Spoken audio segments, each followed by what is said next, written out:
Hey guys, welcome to my channel. Today I'm going to be showing you what you need to get into, what you need to begin landscape photography.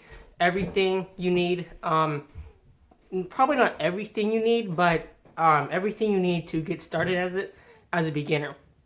This includes a good DSLR, a tripod, filters, and some accessories that you might need. Okay, so let's get into it. I have a huge luggage bag here with everything in it. It weighs like 20 pounds or more. And yeah, let's unbox this. There's a bunch of brand new items in here. Now everything in here is purchased with my own money. This is not sent to me by anyone. This is my non-biased review and showing you what you need with these products. Okay, here's everything. Let's get it pulled out.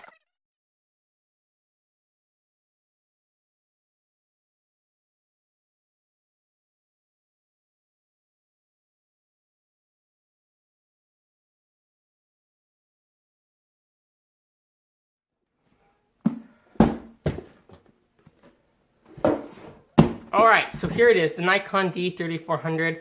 We'll open this up. I'm really excited about this. This is my first budget camera, and I'm kind of wanting to see how this compares to some higher end cameras. We'll check that out in a little bit though. But this is pretty cool camera. It has the latest snap bridge technology, which basically lets you transfer photos from your phone or tablet via Bluetooth from your camera to one of your devices. But let's open this up and see what you get in here. So this reminds me a lot of any other Nikon unboxing. Apparently it is Nikon, so that's what you're gonna get. Here's a Nikon neck strap. Onto this paperwork. This is manuals. If this is your first camera you're gonna get, read the manuals. It'll save you a ton of time. It'll also just let you really know how to use a DSLR. Now here is the goods of the bundle. You get a battery charger. This is the US plug because I am in the US. You get a battery. This is, oh wow, this is a 1200 milliamp battery, which is pretty cool. I would say this is a pretty large battery for a lower end camera, but not to judge there. So that is kind of cool. I didn't know it came with such a high milliamp battery. These are the lenses it comes with. Pretty much just your standard packaging for a kit lens. Nothing too special. Here we go. Okay, some paperwork or whatever there. So here's the Nikon DX or the VR vibration reduction lens. This is an 1855 millimeter lens. This is pretty cool, just standard stuff there. I'm liking that. That'll probably be, I've heard some good things about that lens for being a kit lens. Obviously, as a professional photographer, I wouldn't use that much, but that is probably a pretty sturdy lens for you as your first time photographer, or first DSLR usage ever. Here is a 700 to 300 millimeter zoom lens. Pretty nice, standard, or it's the same mount. I believe this is an FX mount, a DX mount, so that's going to fit on your body, which was over there. Take a look at that. Now, the reason I recommend this camera to any new beginner in photography is simply the fact that it has a 24.2 megapixel sensor under there. So that is very impressive for a beginning DSLR, entry-level DSLR, and that, compared to Canon's EOS 5D Mark III, it has actually a higher megapixel sensor. Does that mean it's better? That is probably not the case, but this is a very small camera body, as you can see here, compared to my hand. I don't have necessarily large hands, but it fits nice in there. And yeah, so this does not have a touchscreen or articulating screen, but you do have a USB type C, or USB and a micro HDMI cable in there. Now with this camera, I was reading about this online, you do not have a cable release with this.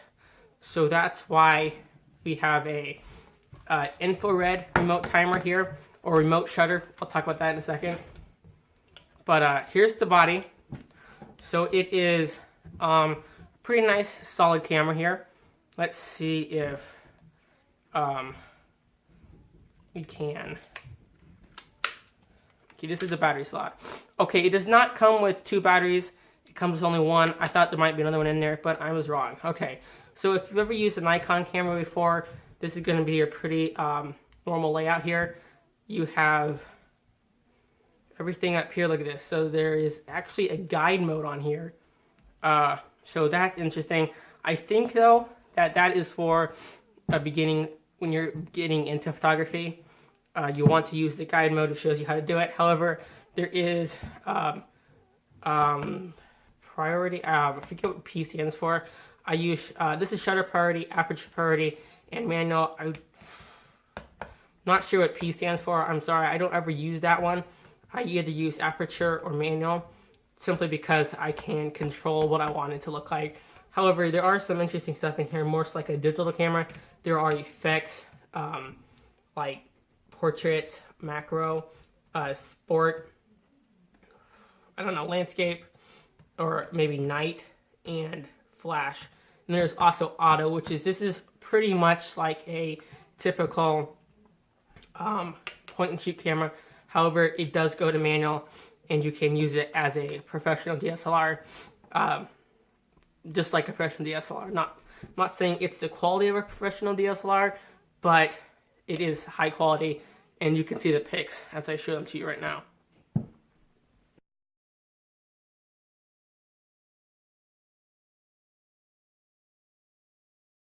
Okay, so like I said before, you will need to use a shutter release, and I just picked this up online for $14.95. I actually got this at Best Buy, not online, so it's pretty cheap, and that's all it comes with, really, just a pretty much that, and it's a remote shutter. So it uses an infrared sensor there, and you push that button. Let's see, I don't even think it comes with a battery in it already, and something like that. But anyways, there's an infrared sensor right here on the camera. You might have seen that on other cameras. My D810 has that on it, but I always use the cable release for it. This is infrared, so you have to put it to bulb mode, which should be in here. Probably power it on and see what that does. But you will need that if you want to, excuse me, if you want to improve your photography. And also, something I will probably just show in here real quick is the Nikon carrying bag.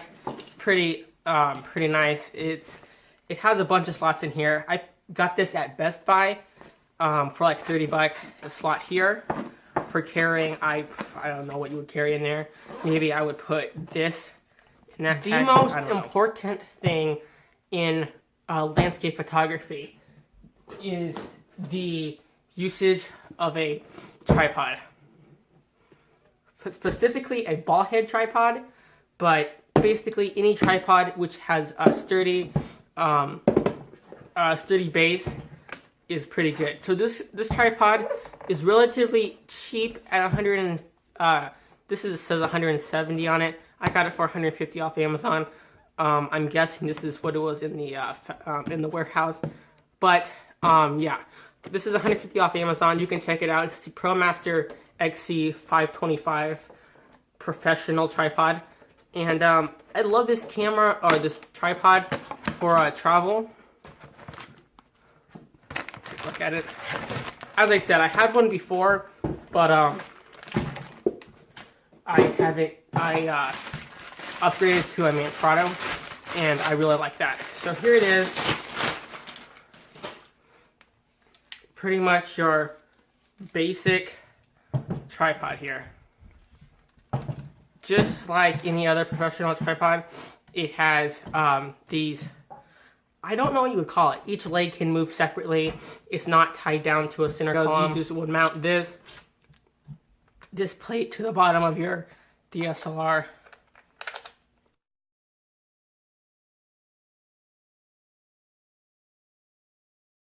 location you want it to. Tighten that up. And let's see here. Just slides on in.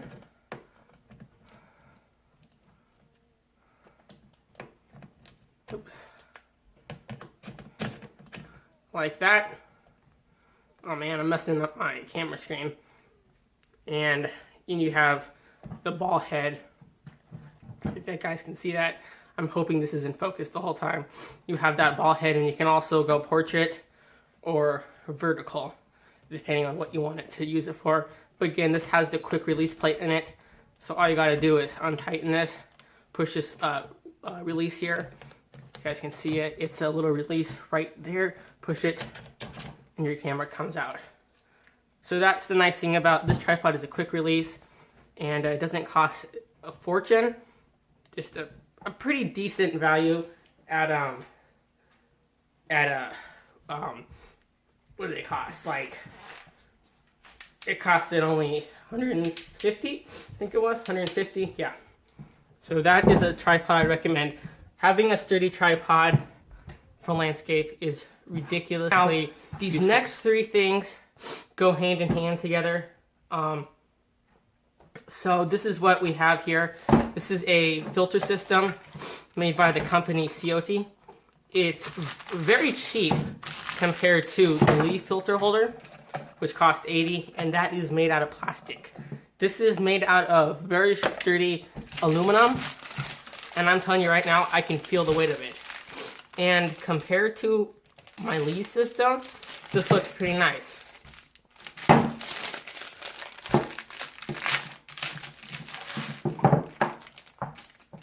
What I'm noticing here is, I read this online again. I always research everything. I'm like a research freak.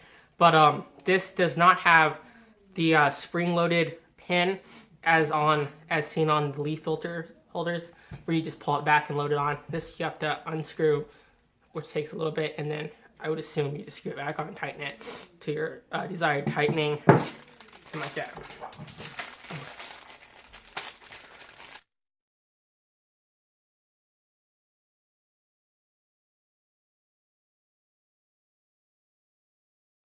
Like I said before, this is all going to go hand in hand with the next three stuff. But before I open anything else, I want to show you how this works.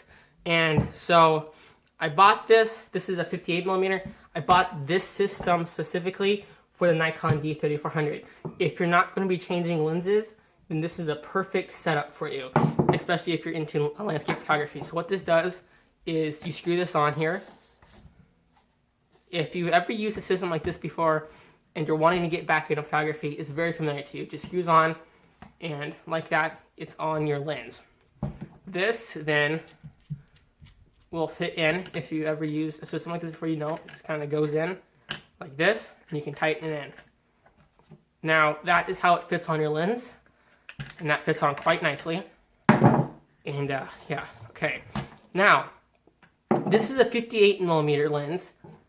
Okay, if you know what that means, it is the diameter from here to here is 58mm. Now, this lens right here is 55mm. That's where this sucker comes in. Now, this is bought off Amazon for like $7. So it's pretty cool for the price. And yeah, we got a little signed by the owner of the business who makes this stuff. But here it is. So essentially what this is it lets you step up from 55 to 58mm. Now obviously if you had a lens larger than this, you would buy something for your largest one. So let's say you have a 77mm thread here. You would buy a 55 to 77mm, and obviously you would buy your system setup for a 50 or a 77mm.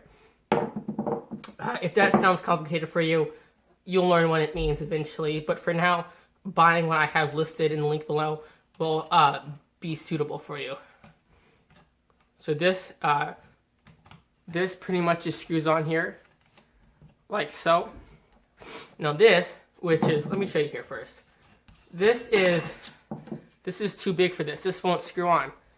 It doesn't even. I mean, it doesn't even try to fit in there. So we can screw this on here, okay, and then this we'll be able to screw onto that. Now look at that. That fits on perfect. Now for a wide angle lens, this is very cool because we can now use this system on both our lenses without having to buy different, a totally different system or a totally different adapter ring. This is go right on here, and we can totally use that on there. And you can see you can change the position of it. So let's say you're shooting portrait or you're shooting landscape. I mean, that's pretty cool. That's a pretty good use of your money there. You're not wasting anything, and you're gaining quite a bit. So that is how I use that used for is for these square filters here. So let me just demonstrate on this lens here and put this on the camera body like this. This will go on here like this and screw on. So now we have the camera body attached to our 700 or our 70 to 300 millimeter zoom lens. Okay, now we will put our filter ring on here, or our holder ring on there. We will then put this on here, and we'll make this just tight enough so it doesn't fall off, but so it can do this and pretty much stay in that position if we go, you know, how we want to do that. Okay, so here is the filter system here. Now these are 100 by 150 millimeter square filters here, and they come in these pouches. Now the brand which I am showing to you about these filters is Zomi, or I think it's pronounced Zomi, or Zome. It's a Chinese brand, so there's nothing wrong with that. But these are resin products, so these aren't your high quality glass. However, I haven't had problems with resin products in the past, but I've never tried this specific filters on the other. I haven't tried these specific filters before. So here's the first one here.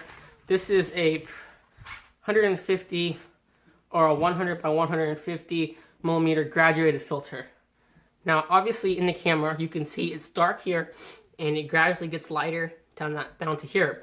So what this is used for is when taking a landscape, you'll often notice that your DSLR is very sensitive to overexposed images.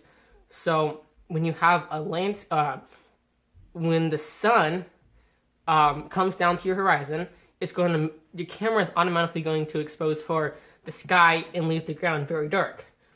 So with your filter system here, you're going to want to put this in here and make sure you go parallel to it. You don't want to cross thread it like that. You want to make sure it's in the same line, or the same line as before. Now as I come into here, you can see the black comes halfway down to here. So now we can expose for both the sky and the ground. And we can gain detail from the clouds. So let's say there's clouds that you couldn't see before because you want to expose to the ground. The use is get it perfect in the camera. You don't have to spend hours of post-processing should you want to do that. And now we also have a different type of filter.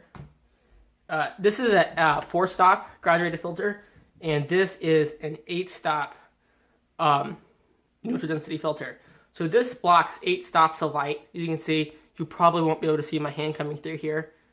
Okay, it just blocks out and comes through here. So this is good for when you want to shoot a long exposure. So a long exposure is good for capturing movement in clouds as well as capturing movement in water. So you would use probably both these lenses or both these filters, okay? And this would expose for the sky, and this would expose for the ground. Now, before we move on, I'm going to tell you of an app we can use. Let me just find my tablet here. You're going to want to get this app called Exposure Calculator.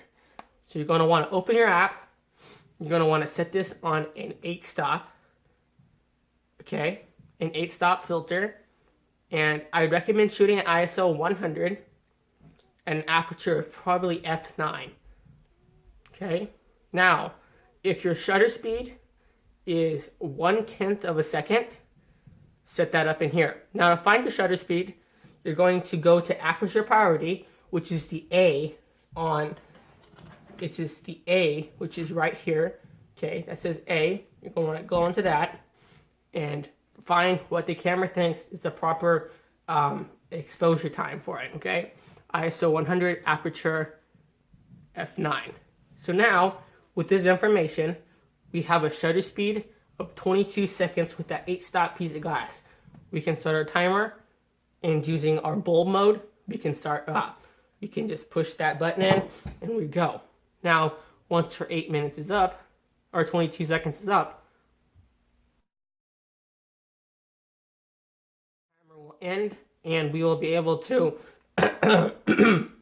stop our exposure, and then we can view what the camera picked up. So if you're capturing water that's moving across the surface, it's going to look like this photo here. Or this photo here.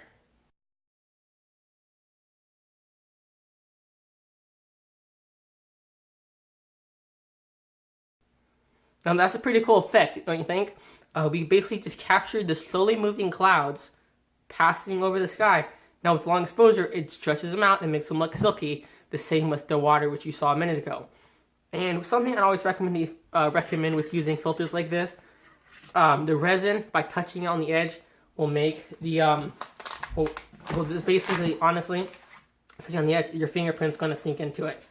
So always keep them in these bags they come with. Unless the bags are not lint-free, then I recommend not putting them into your camera. Because if you get lint on this, it's going to do one of two things. Either scratch it, or cause it to have lint all over your all over your lens. And that is very annoying and can really damage or destroy an image. Now, from the same company as before, we're going to be reviewing the Zomi ND Fader Professional Optical Filter. So this is basically a CPL, or a circular polarizer. Now what this is good for is it's good for blocking the light that's coming across the surface of the water, water properly, or this cloud. So it will make the sky more blue, and it will reduce reflections coming off the surface of water, or car windows, or pieces of glass, or anything reflective. It will reduce the It will reduce the reflection. So as you can see here, it looks pretty good here. So you can see right through that. Hello. Okay. Now watch what happens when we twist this.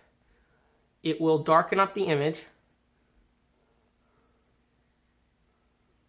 Okay.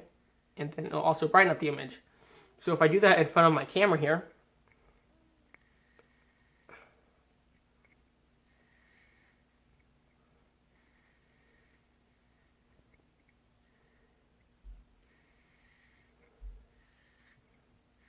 okay, and now by doing that, it cancels certain certain types of light. So the reflection, as you twist this, you'll just look through your viewfinder or look through the camera here or through your filter and find what's reflecting the most. So for example, on my tablet screen here, if I was to take this and spin it, I would find where the light reflects the least, and then I would use that as that setting on my camera.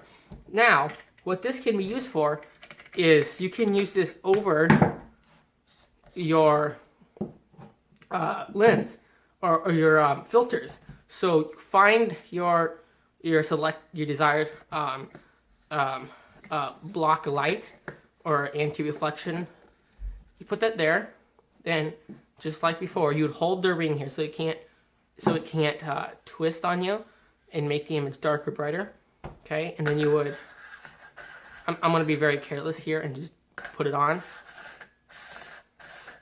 Okay, like that.